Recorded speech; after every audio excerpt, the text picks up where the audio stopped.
Vi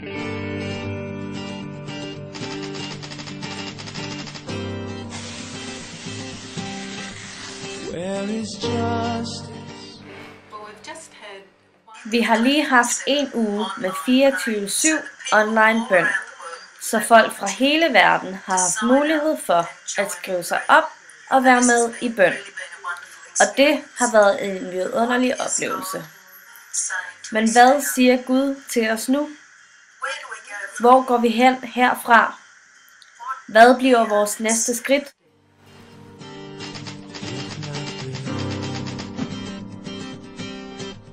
All the cries of the oppressed rise up to you.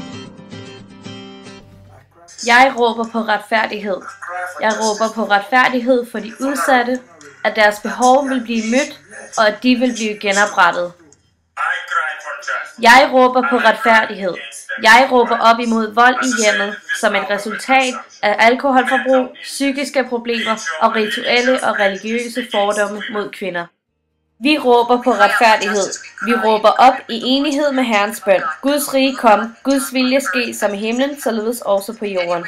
Og et hvert sted i verden, hvor vi ikke ser hans vilje ske, råber vi på retfærdighed for, at Gud skal gribe ind på vores jord, i vores generation, som svar på bønnerne fra Guds folk.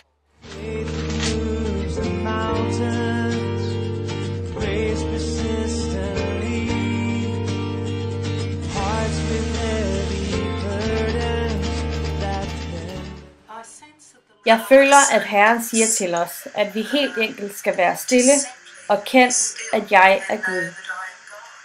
I hvad der svarer til salme 46, vers 11, finder vi i den engelske oversættelse et fantastisk vers, som netop siger dette.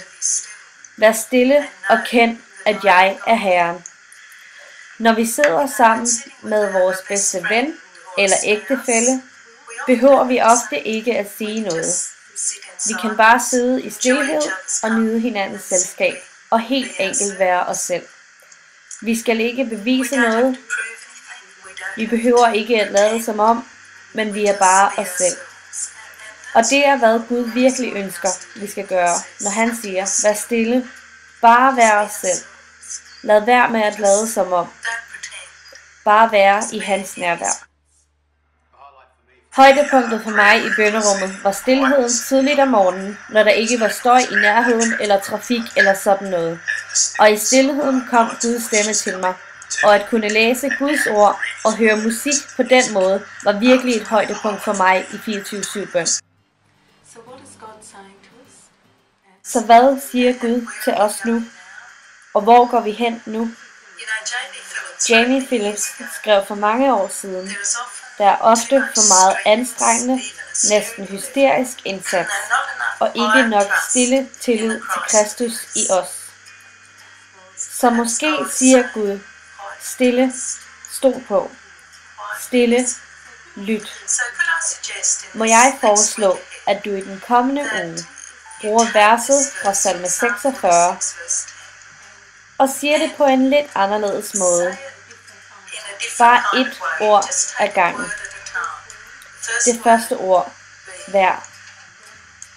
Og så, vær stille. Vær stille og kend. Og fortsæt gennem verset på den måde. Og så, vær stille og lyt. Vær stille ind for Gud. Og jeg tror, at dette vil vise dig vejen frem. Og en dyb følelse af fred. Og motoren, hjertet, er beskrevet i Jesu ord. Mit hus skal kaldes et bedehus for alle folkeslagene. Fortsat bøn i bedehuset er væsentligt.